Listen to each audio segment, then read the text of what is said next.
The chill that settled over the valley this evening felt familiar, a crisp harbinger of autumn that whispered through the olive groves and rustled the dry leaves along the flagstone path. It was the same kind of chill that had seeped into my bones on that other night, the one that had changed everything. But tonight, as I sat on the veranda of my new home, a cup of long-since-cold chamomile tea resting in my hands, the feeling was entirely different. It was not the cold of abandonment, but the clean, sharp edge of freedom. From this new vantage point, perched on a neighboring hill, I could still see the sprawling expanse of viridian vines. My vineyard. Or, rather, what was once my vineyard. In the fading twilight, the rows of grapevines looked like dark, neat stitching on a quilt of ochre soil, a testament to a life I had built with my hands, my heart, and my husband, Marco. We had poured 50 years of our lives into that land, transforming a sun-scorched patch of potential into a legacy. I always believed a legacy was something you passed on, a gift of love and labor to your children. I never imagined it could be twisted into a weapon against you, or that the child you had nurtured with that same love would one day stand by, silent and hollow-eyed, while his wife effectively showed you the door to your own home. My son, Leo. It's a strange thing, to love the memory of a child so fiercely while feeling an almost complete detachment from the man he has become. I can still feel the phantom weight of his small hand in mine, see the flash of his gap-toothed grin, as he tasted his first ripe grape. That boy was my world, especially after Marco passed. I saw the vineyard not just as a business or a plot of land, but as Leo's birthright, a living, breathing entity that would sustain his family, as it had sustained ours. For years, every decision I made was filtered through that lens. What is best for Leo? What will secure his future? It is a question a mother asks instinctively, but I had failed to ask the more important one: at what point does my son's future completely erase my own present? The line between selfless generosity and self-effacing foolishness is a fine one, and I had stumbled across it so long ago I no longer even remembered where it was. Amelia, my daughter-in-law, had not just crossed that line, she had paved it over, built a toll booth, and begun charging me for the privilege of my own destruction. My resentment towards her is a clean, hot thing, like a blacksmith's forge. It is the anger I feel towards Leo that is more complicated, a sorrowful, tangled knot of disappointment and grief for the son I thought I knew. He was not the monster, he was simply the monster's keeper, too weak or too enamored to stop her from devouring us both. The sale of the vineyard was not an act of revenge, not in the beginning. It was an act of survival. It was the only language they had left me with, the cold, hard arithmetic of finance. They had spent years teaching me that my worth to them was quantifiable, measured in bank transfers and signed documents. They saw viridian vines not as a home filled with memories, but as an asset to be leveraged. So, in the end, I leveraged it. The irony was bitter, but the clarity it brought was profound. I still mourn the loss, not of the land itself, but of the dream it represented. And I mourn the distance it has put between me and my granddaughter, Lily. She is the one pure, untainted piece of that life, a small, bright soul who saw me not as a bank or a nuisance, but as her grandmother. In the wreckage of my relationship with her parents, saving my connection with her became my quiet, singular mission. Tonight, a car will pull into my new driveway. It will be Arthur, a man who sees me for the woman I am now, not the matriarch I once was. He brings with him a bottle of wine, a Cabernet from his own estate, and a comfortable silence that asks for nothing. He understands legacy. He understands the soil. And in his quiet respect, I have started to find my own again. But before he arrives, I allow my mind to drift back, to trace the path from there to here, to understand how a love so vast could curdle into something so small and cruel.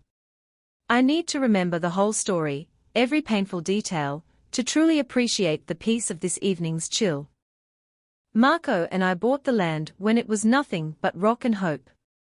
He had a vintner's soul, a sixth sense for the rhythms of the earth, and I had a head for numbers and a belief in him that was as solid as the granite we had to clear from the fields. Our early years were a blur of aching muscles, sunburnt necks, and the shared joy of watching the first fragile cuttings take root. Viridian Vines wasn't just a name, it was a promise. We lived in a small, rustic farmhouse that we built up room by room, our laughter echoing in the rafters as we worked. The scent of turned soil, fermenting grapes, and Marco's strong coffee in the mornings, that was the fragrance of my life. Leo was born into this world of effort and reward. He was a happy child, though perhaps always a bit of an observer. While Marco and I were mending trellises or checking the pH of the soil, Leo would be sketching in a notebook or reading under the great oak tree at the edge of the property. He loved the results of our labor, the bustling harvest festivals, the accolades our wines began to win, the comfortable life it afforded us. He just seemed less interested in the labor itself. He's a thinker, Nora, Marco would say, ruffling Leo's hair. He'll run the business side of things one day, and be better at it than either of us. We sent him to the best schools, then to university, for a business degree, believing we were equipping him to be the custodian of our dream. When Marco died, the world tilted on its axis. The silence in the farmhouse was deafening. The vineyard, once a source of shared joy, suddenly felt like an overwhelming burden. For months, I just went through the motions. But one morning, I woke up and realized that letting the vineyard fail would be like letting Marco die a second time. I threw myself into the work, not in the fields, but in the office. I discovered I had a knack for it. I studied market trends, negotiated with distributors, managed the payroll, and oversaw the finances with a meticulous eye. Under my stewardship, Viridian Vines didn't just survive, it flourished. Its reputation grew, and our profits along with it. Leo, fresh out of university, was proud but distant, living in the city and enjoying a life far removed from the dirt and toil of the vineyard. Then he brought Amelia home. My first impression was of polished perfection. She was beautiful, impeccably dressed, with a smile that was bright, but never quite reached her eyes. She gushed about the romance of the vineyard, the beauty of the landscape. She was charming and articulate, and Leo was utterly captivated. I wanted to love her. I truly did. But small, discordant notes began to sound, almost too quiet to notice at first. During dinner, she referred to our cherished, handcrafted farmhouse furniture as wonderfully rustic, with a subtle emphasis that suggested it was a candidate for replacement. She spoke of the Viridian Vines brand more than the wine itself, her conversation peppered with talk of market perception and aspirational positioning. She saw our life's work not as a legacy of love, but as a luxury product waiting for the right marketing campaign. A quiet alarm bell started to ring in a distant corner of my heart, but I silenced it. This was the woman my son loved. For his happiness, I would learn to love her too. The wedding was the first major concession. Amelia's vision was less a celebration of love and more a coronation. It was to be held at the vineyard, of course, but her plans involved transforming our comfortable, rustic home into something resembling a page from a high-fashion magazine. She wanted silk draperies, a string orchestra flown in from the city, and a celebrity chef whose fee alone was more than our first year's profits. Leo presented her plans to me as a wonderful opportunity to showcase the vineyard's potential. The cost was staggering. I looked at the budget she had prepared, a document of breathtaking audacity, and my practical mind recoiled. But then I looked at my son's hopeful, expectant face, and the part of me that was a mother, not an accountant, won out. I liquidated some long-held stocks I had earmarked for my own retirement and paid for it all. I told myself it was an investment in their happiness. The wedding was a spectacle, and Amelia was radiant. She moved through the crowd of her fashionable friends with an air of ownership that was unsettling. I felt more like a quaint fixture than the mother of the groom and the owner of the venue. Shortly after, they announced they wanted to buy an apartment in the city. Again, Leo was the messenger, explaining how it was crucial for Amelia's career in art curation, and for making the right social connections to benefit the vineyard. The request was for a down payment, a sum that could have purchased a small house in our local town. Again, I agreed. I transferred the funds from the vineyard's reserve account, an account Marco and I had painstakingly built for emergencies, for crop failures or equipment breakdowns. This, I reasoned, was a different kind of investment in the future. The real shift came a year later. They announced they were moving back to the vineyard. My heart soared. I imagined us as a family again, working together. But their plan was different. They wanted to live in the main farmhouse. It just makes sense, Mom, Leo explained, avoiding my eyes. We need the space to entertain, to host distributors and critics. It's the face of the brand. My place, he gently suggested, would be the small guest cottage at the far end of the property. It was cozy, he said, and would give me privacy. The word privacy felt like a euphemism for out of the way. The cottage was lovely, but it was not my home.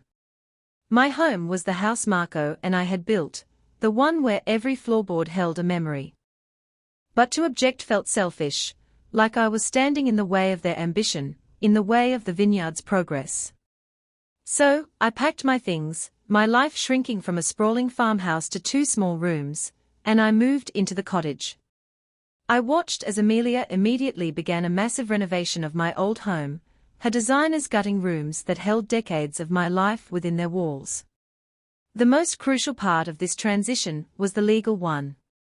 I handed over the day-to-day operational management of Viridian Vines to Leo.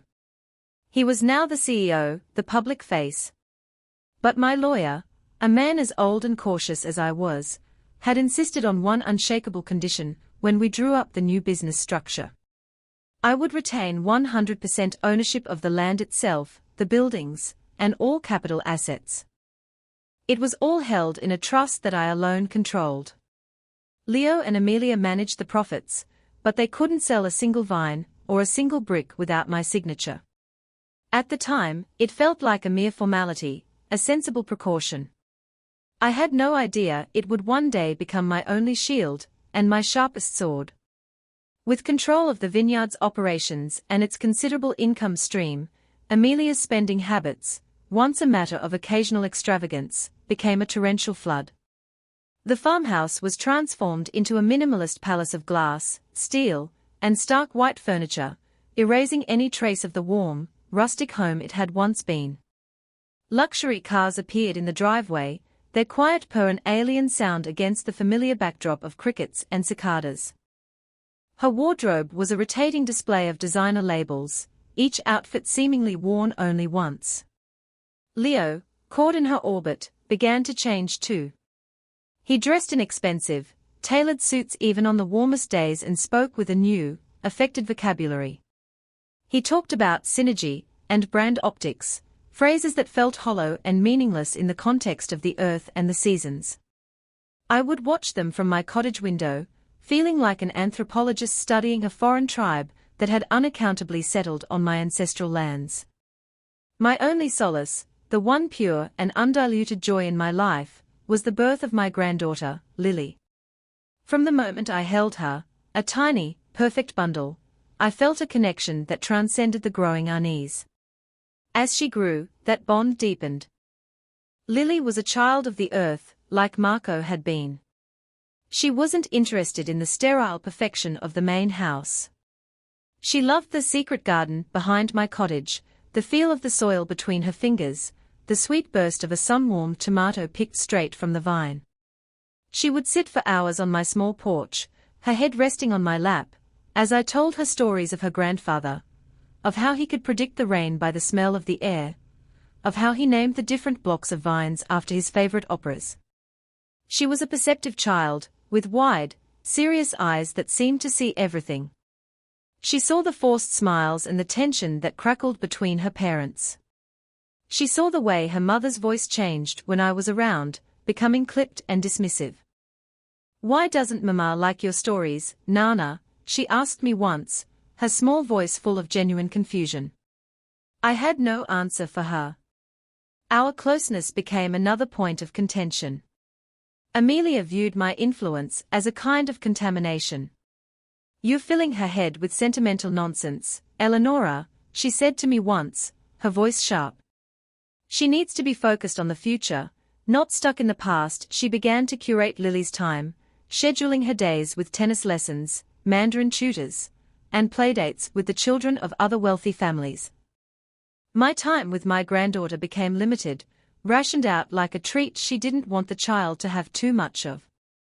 The Vineyard, under Leo and Amelia's management, was more profitable than ever, but its soul was being hollowed out.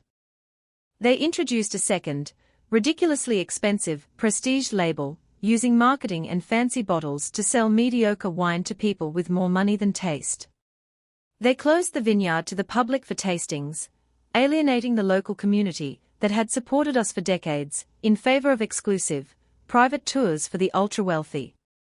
Leo would try to explain it to me in his new corporate language. "We are leveraging the asset, Mom. We are optimizing revenue streams." I would look at him, at this stranger wearing my son's face, and ask, "But is the wine any good, Leo?" He would just shrug, a flicker of the old shame in his eyes before it was extinguished by Amelia's cool confidence. "The target demographic isn't concerned with terroir, Mom. They are buying the experience." It was in one of those conversations that I felt the final, definitive shift. I was no longer his mother. I was a board member, and a dissenting one at that. The idea, when they first presented it to me, was framed as the ultimate triumph, the culmination of all their efforts. Amelia, her eyes gleaming with a zealot's fire, announced her grand plan. She wanted to host an exclusive, weekend-long event at the Vineyard for a single, ultra-high net worth individual. This man, a reclusive billionaire investor named Alastair Finch, was known for turning luxury properties into world-renowned resorts. "This isn't about selling, Eleonora," Amelia said, preempting my immediate fear. "This is about a strategic partnership. Think of it, Viridian Vines by Alastair Finch. A 5-star hotel, a Michelin-starred restaurant, a world-class spa. We provide the raw material, the authenticity. He provides the capital and the global brand." Her vision was a nightmare. She spoke of bulldozing the old winery, the one Marco's father had helped him build, to make way for a spa complex. She talked about helicopter pads and private villas where our oldest Zinfandel vines grew.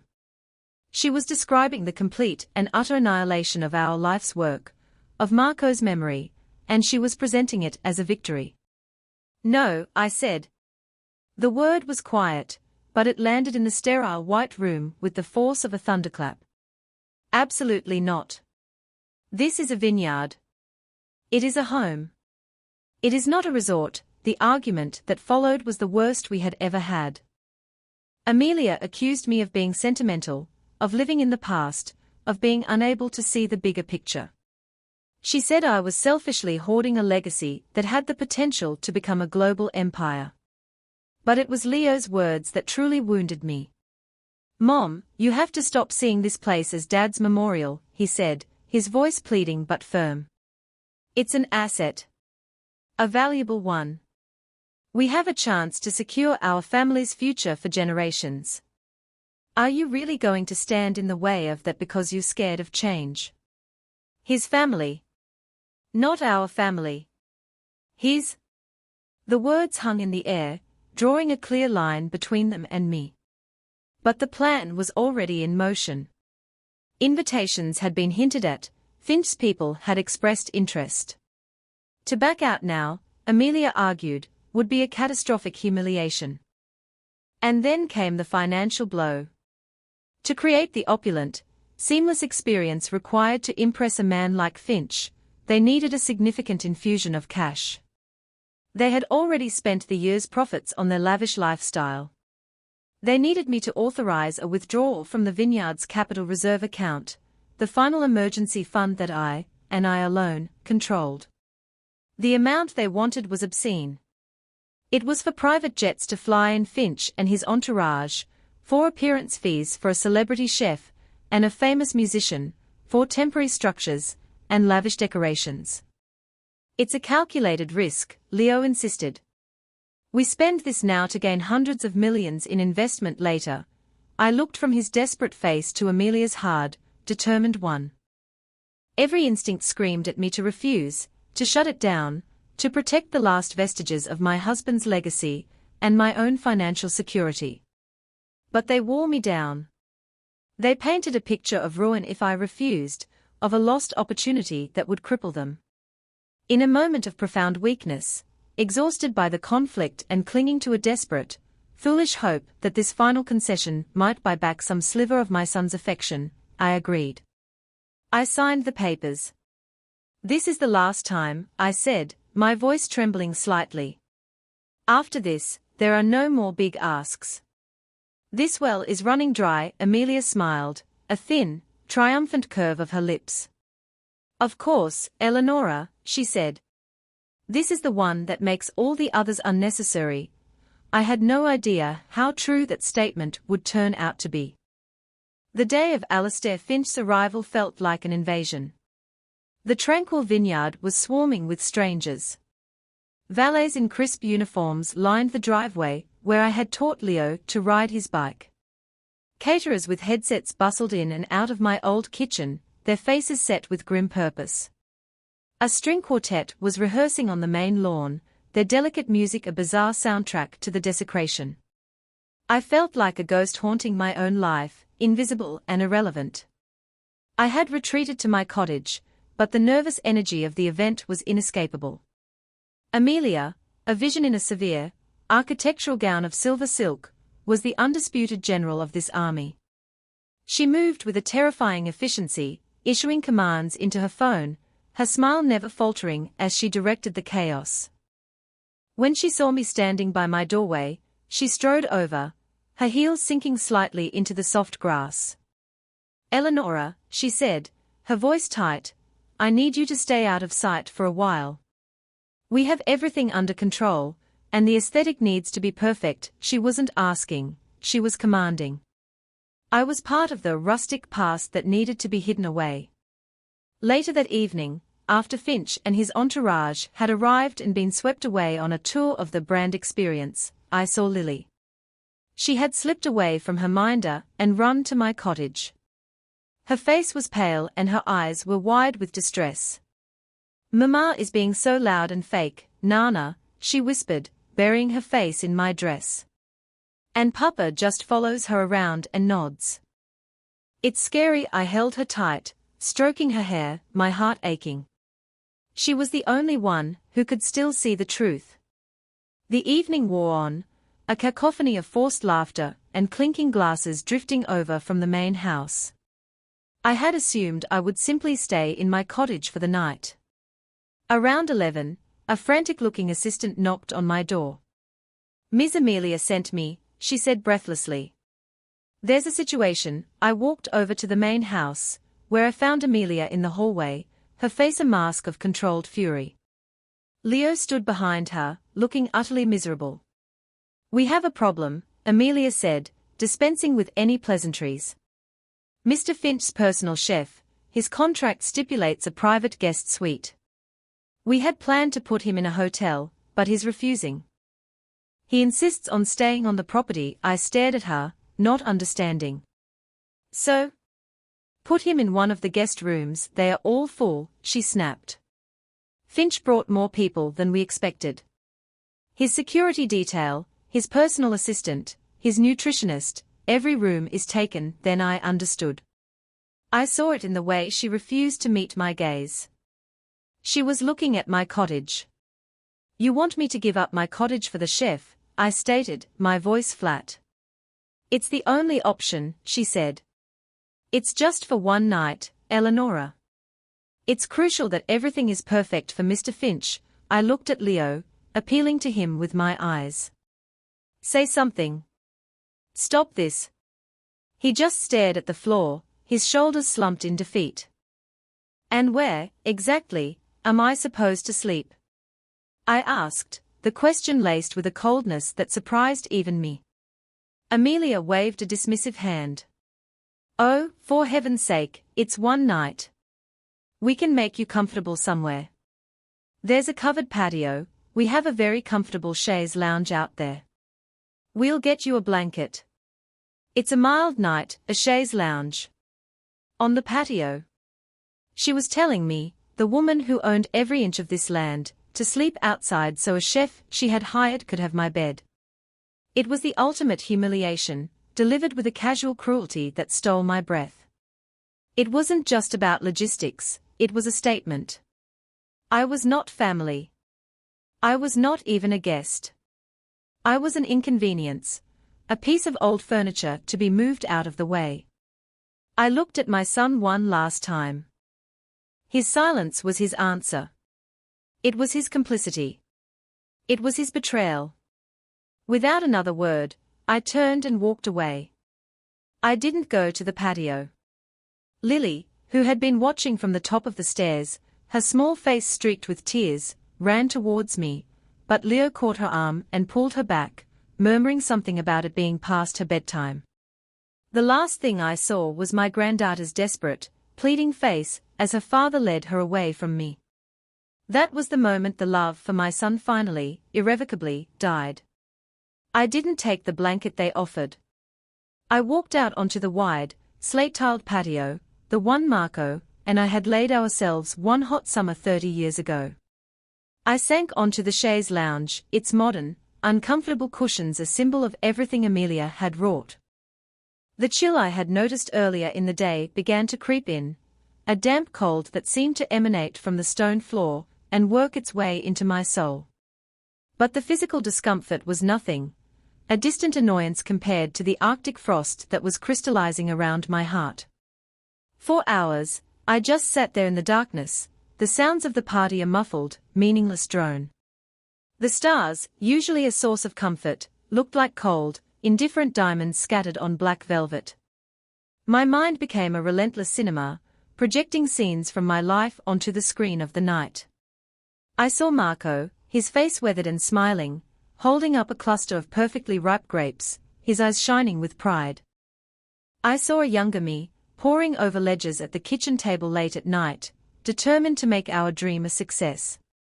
I saw Leo as a toddler, taking his first steps on the very lawn where strangers now drank champagne and talked of destroying it all. Every memory was a fresh cut. Every sacrifice I had made, every check I had written, every time I had bitten my tongue and stepped aside, it all paraded before me not as acts of love, but as acts of foolish, willful blindness. I had enabled this. My generosity had not been a gift, it had been a license. A license for them to disrespect me, to diminish me, to slowly, methodically erase me from my own life until all that was left was a signature on a bank authorization. Being cast out onto the patio wasn't the cause of the break, it was merely the final, undeniable confirmation of it. It was the physical manifestation of my status in their world. I was outside, looking in, and the people inside felt nothing for me but irritation. A profound, glacial calm began to settle over me, displacing the grief and the shock. It was the calm of absolute certainty. The warmth of a mother's love, a fire I had tended for over 40 years, had finally burned out, leaving behind nothing but cold ash. I was done. Done hoping, done sacrificing, done forgiving. I would no longer be the gentle, yielding earth for them to build their hollow empire upon. I would be the bedrock they could not break. As the first pale, grey light of dawn began to silhouette the distant hills, a new resolve hardened within me. It was sharp and clear and utterly uncompromising. I stood up, my joints stiff from the cold and the long, terrible night. I did not go to my cottage to gather my things. I did not go to the main house to confront them. I walked, with a steady and determined stride, past the slumbering party tents and the discarded champagne flutes, to the garage. I got into my old, reliable car, the one Amelia hated because it lowered the tone of the estate. And as I drove away from Viridian Vines, I didn't look back once. In the glove compartment, tucked inside an old owner's manual, was a worn business card I had kept for almost a decade. It belonged to Arthur Covington, a fellow vintner from the next valley over. He was a man of integrity, a widower like me, who had once, years ago at a wine-growers' conference, told me that if I ever considered selling, he hoped I would call him first. He had spoken of Marco with reverence and of our land with the eye of a true connoisseur. "You and your husband didn't just grow grapes, Eleonora," he had said. "You cultivated a legacy." At the time, I had smiled and dismissed the thought. Now, his words were a lifeline.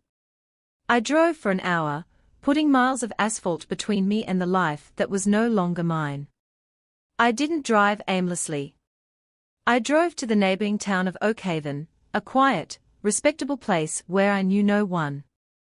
I checked into a clean, unassuming hotel, the kind of place with starched white sheets and anonymous floral paintings on the walls. The anonymity was a balm. In that room, I was not Eleonora of Viridian Vines, the matriarch, the benefactor, or the fool. I was simply a woman with a decision to make. I sat on the edge of the bed for a long time, the business card in my hand. Arthur Covington, Covington Crest Vineyards. Making this call was an irreversible step, the pulling of a thread that would unravel everything. My hand trembled slightly as I dialed the number. He answered on the second ring, his voice calm and familiar. "Arthur Covington." "Arthur," I said, my own voice steadier than I expected. "This is Eleonora Bellini." There was a brief pause, and then his voice warmed with recognition. "Eleonora. How wonderful to hear from you. It's been too long. Is everything all right?" The genuine concern in his tone almost undid me. It was a simple human kindness. I hadn't realized how starved I was for. "Everything is changing, Arthur," I said carefully. "I'm calling about something you mentioned to me a long time ago. A hypothetical conversation we had. I find myself in a position where it's no longer hypothetical. I am considering selling the vineyard." I didn't need to say more. A man like Arthur, a man who understood the tight-knit world of family-run vineyards, could read between the lines. He didn't press for details or gossip. He just listened. There was a respectful silence on the other end of the line. "I see," he said finally, his voice gentle. "Eleonora, I meant what I said all those years ago. Your land, what you and Marco built, it's the finest vineyard in this entire region. It would be an honor to be its custodian. Not owner. Not developer." The word was a validation of everything I was feeling. "What they are planning for it, Arthur," I heard myself say, the words spilling out before I could stop them.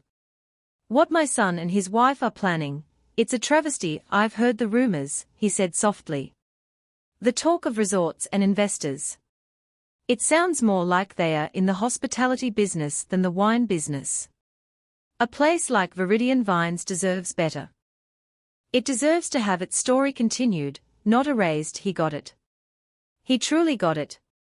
The conversation shifted then, from the emotional to the practical. He was a businessman, and so was I. He asked if I had a recent appraisal. I did, I always did. I told him the number. "That's a fair starting point for the assets," he said, "but it doesn't account for the goodwill, the reputation you and Marco built. The Bellini name has value. The land itself is unique." He made me an offer, right there on the phone. It was an all-cash offer, clean and without complicated contingencies. It was 20% higher than the official appraisal. It was more than fair, it was generous. It was a number that acknowledged not just the market value, but the intrinsic worth of a lifetime of labor. Then he added something else. "There's that small hill at the northwest corner of the property," he said. "The one with the old oak tree that overlooks the whole valley. It's not prime land for grapes. If you were to agree to the sale, I would like to deed that 5-acre parcel back to you. As a gift. A place for you to build a new home, if you wish. So you can still watch the seasons change over the valley." The unexpected generosity of the gesture, the sheer decency of it, broke through my cold resolve. A single tear traced a path down my cheek. It was a tear of gratitude, of relief. I agreed to his terms. We arranged to have our lawyers meet the very next day. I hung up the phone and sat in the silence of the hotel room, the morning sun streaming through the window. The deal was done. The die was cast. In a single phone call, I had reclaimed my future. I gave them 2 days. 2 days for the caterers to leave, for the last of Finch's entourage to depart, for the illusion of their great triumph to fully inflate before I arrived to prick the balloon. I spent that time with my lawyer, a methodical and unflappable man named Mr. Davies, who had served my family for 40 years. He reviewed Arthur's offer with a fine-toothed comb. "This is more than a good deal, Eleonora," he said, peering at me over his spectacles. "This is a rescue." He drew up the purchase agreement and all the necessary transfer documents. My signature on that thick stack of paper felt like the heaviest and lightest thing I had ever done. On the third morning, I drove back to the Vineyard. It was quiet again, the unnatural glamour of the party replaced by a tired, disheveled aftermath. There were flattened patches on the lawn where tents had been, and the air still held a faint, cloying scent of expensive perfume. I parked my car not by the garage, but directly in front of the main house, a small act of reclamation. I walked through the front door without knocking. Leo and Amelia were in the great room, the one that used to be our family living room. They were sitting on a vast white sofa, sipping mimosas, the very picture of success. Their laughter died when they saw me. Amelia recovered first, her expression hardening into a mask of disdain. "Well, look what the cat dragged in," she said, her voice dripping with scorn. "Decided to end your little dramatic disappearing act, did you? We've been worried sick." The lie was so blatant, so insulting, it didn't even anger me. I felt nothing but a distant pity for her. "I'm not here to discuss my accommodations, Amelia," I said, my voice even and calm. "I'm here to inform you of a business transaction." Leo sat up, a flicker of apprehension in his eyes. "What are you talking about, Mom?" "I'm talking about the future of Viridian Vines," I said, walking further into the room and placing my leather satchel on the cold marble coffee table. "Your event was very impressive, I'm sure. But any negotiations you've had with Mr. Finch are now moot." Amelia let out a short, sharp laugh. "Don't be ridiculous, Eleonora. We are on the verge of closing the deal of a lifetime." Alistair was incredibly impressed. "His people are drawing up a letter of intent." "That letter will be worthless," I said, my voice unwavering. I opened my satchel and pulled out a thick, bound document. "Because as of yesterday, I, as the sole and undisputed owner of 100% of the capital assets of Viridian Vines LLC, including all land and property, have accepted a binding offer of purchase." The silence that followed was absolute. They both stared at me, then at the document on the table, their faces a mixture of confusion and disbelief. "You're bluffing," Amelia whispered, her face pale. "You can't do that. Leo is the CEO. This is our business." "Leo is the CEO of the operating company," I corrected her gently, as if explaining a simple concept to a child. "He manages the winemaking and the sales. But he doesn't own the factory." "I do. And I have sold the factory." Leo finally found his voice, a strangled, panicked sound. "Sold it? To who?" "You can't. This is my inheritance. My whole future is here." "Your future was my primary concern for 40 years, Leo," I said, my gaze locking with his. "It led me to a night on the patio, while a stranger slept in my bed. My concerns have since shifted to my own future." Just then, as if on cue, the doorbell rang. Amelia and Leo barely registered it, their eyes still fixed on me in horror. I walked over and opened the door. Arthur Covington stood on the step, dressed in a smart tweed jacket, his expression sober and professional. I gestured for him to come in. "Leo, Amelia," I said, my voice ringing with a finality that could not be denied. "I'd like you to meet the new owner of Viridian Vines. I'm sure you know Mr. Arthur Covington." The color drained completely from Amelia's face. She knew Arthur by reputation, of course. He was old money, old integrity, a pillar of the vintner community. His presence lent an unassailable reality to my words. Her eyes darted from Arthur's stoic face to the purchase agreement on the table. She lunged forward and snatched the top page, her eyes scanning the text frantically until they landed on the purchase price. I saw the exact moment she processed the number, the staggering sum that I now controlled, the fortune that had been within her grasp and had just vanished forever. A choked gasp escaped her lips. Her eyes rolled back in her head. And with a theatricality that was her signature, Amelia fainted, crumpling onto the hideously expensive white rug. The aftermath was as messy and pathetic as Amelia's collapse. Leo, after a moment of shocked paralysis, rushed to his wife's side, while Arthur and I simply stood and watched. There was no grace in her faint, it was the ignominious end of a desperate gambit. Once she was revived, sputtering and hysterical, the true implosion began. The dam of their carefully constructed partnership burst, and years of resentment came pouring out. Leo, finally shaken from his stupor, turned on her. "You did this," he screamed, his voice raw with a pain that was almost pitiable. "You and your ambition. You pushed and pushed until you pushed her right out the door. I told you we were going too far." Amelia, her face blotchy and her perfect hair disheveled, shrieked back at him. "Me? You stood there. You stood there and let her humiliate your own mother.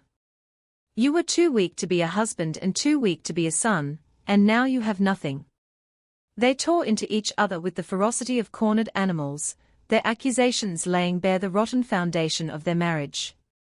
It had never been a partnership, it had been a hostile takeover, and now the asset was gone. I let them exhaust themselves. When their shouting subsided into ragged sobs, I spoke to my son.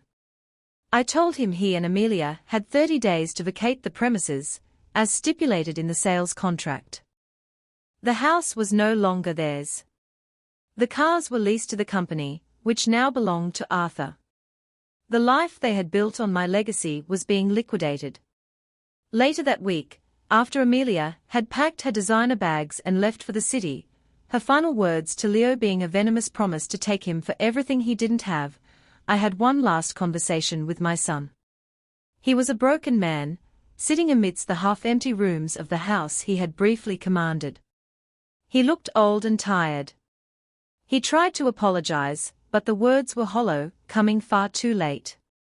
"I will always love the boy you were, Leo," I told him, my voice soft but firm. "I will mourn him for the rest of my days. But the man you chose to become, I cannot have him in my life."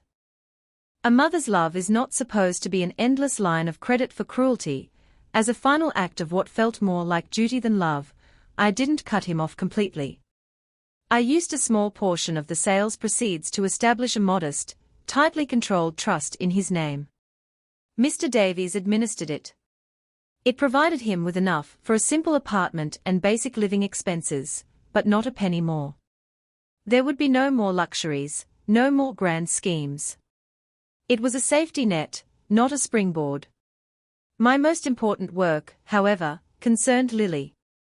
The bulk of my newfound fortune went into a separate, ironclad trust for my granddaughter. The terms were explicit: she could not access a single dollar until her 25th birthday, ensuring her parents could never manipulate it. More importantly, the trust contained provisions for me to see her, funding regular, independent visits, flying her out to wherever I was, completely outside of her parents' control. My relationship with my granddaughter would not be another casualty of their greed. Months have now passed. From the veranda of my beautiful new home, the one Arthur gifted me the land for, I can look across the valley and see Viridian Vines. It is in good hands. Arthur's team is tending the vines with a respect and care that I recognize. He has restored the old public tasting room, and has plans to name the next reserve vintage, the Marco Bellini Memorial Cabernet. He has continued the story. My life is quiet now, and my own. The house is not large, but every object in it is mine, chosen by me, imbued with my own memories. Arthur is a frequent visitor. Our companionship is a slow, gentle thing, built on shared experience and mutual respect. We drink his wine, we talk about the weather and the soil, and we sit in comfortable silence, watching the sun set over the hills. Lily visited last weekend. We baked cookies in my new kitchen, and walked down to the old oak tree that marks the edge of my property. She held my hand, her small fingers laced in mine. It's peaceful here, Nana, she said, leaning her head against my side. It feels like you again, and in that moment, I knew I had made the right choice. I hadn't lost a vineyard. I had bought back my soul. The evening air settles around me, cool and clean. It no longer carries the chill of betrayal, only the promise of a peaceful night and a new day, entirely of my own making.